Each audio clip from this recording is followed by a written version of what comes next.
You are a permanent resident, right? You're not a citizen yet of this country.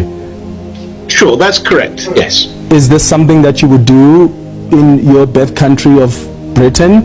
And how do you respond to people who argue that here's a man who's come from Britain, who's not even a citizen fully of this country yet, and here he is sowing these divisions and wanting to go to another country to claim to represent citizens of this country, and in that process is sowing divisions and wants another government to interfere in our internal affairs? Why are you trying to get the US to intervene in South Africa's internal affairs? There's fundamental differences between the ANC that negotiates with other countries during a time when there's apartheid in this country, and an organization like yourself that's trying to appeal to the conscience or the influence of other countries outside when there is no necessarily persecution. Apartheid was different times. Of course it required that the ANC speak to countries outside. That the comparison is quite flawed between what the ANC did during apartheid and what you're doing now. You've just mentioned now that you are facing chronic unemployment. What numbers do you have that we don't have? Because my understanding, having looked at Stats SA, is that unemployment is more rife among the black population and not among the white population. Even if I can take 50,000 white people in the Western Cape against 50,000 black people there, the numbers will tell that specific story. Do you want to share with us the numbers that demonstrate that chronic unemployment amongst white people in the Western Cape? So sorry, Craig, are you saying that the Western Cape has the highest levels of unemployment? The last I checked, we were looking at the Eastern Cape, the Northwest. Is that the numbers that you have, that the Western Cape actually has the highest levels of unemployment?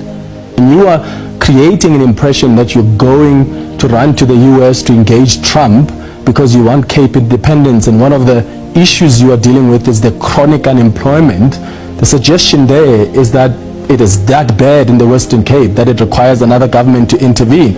I want the viewers to understand that that's not the case. When you talk about chronic unemployment, that is not in comparison to other countries, to other provinces in the country. And that's similar to the point AfriForum was making about farm murders. Yes, there are farm murders, but the impression they're trying to create is that for some reason white people are under siege, when in fact when you look at the numbers, that is not the case. It's people who live in farms who get killed, who are victims of crime. So I want the viewers to get that. How are you going to move around the Constitution here? Because this doesn't align with our democratic values. We are a democratic society that embraces a singular, non-racial society. So which part of the Constitution, in your understanding, allows for such a cessation from South Africa? We are lobbying internationally, just as the ANC itself lobbied internationally when it had the differences with the apartheid government. And fundamentally, we're an organisation that's existed for a number of years. We are fighting for something that is constitutionally permissible, it's legal, and it's something that will improve the lives of the Western Cape people significantly.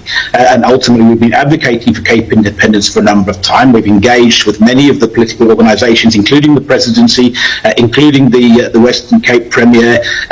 So this isn't something that's new. We want to have a referendum held in the Western Cape to allow the people of the Western Cape themselves to decide democratically, would they like to break away from South Africa? Is that the solution that they collectively want?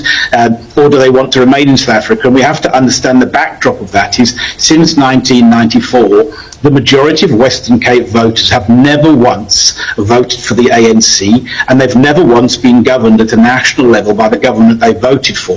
But here we are in the Western Cape. The majority of us are ethnic minorities.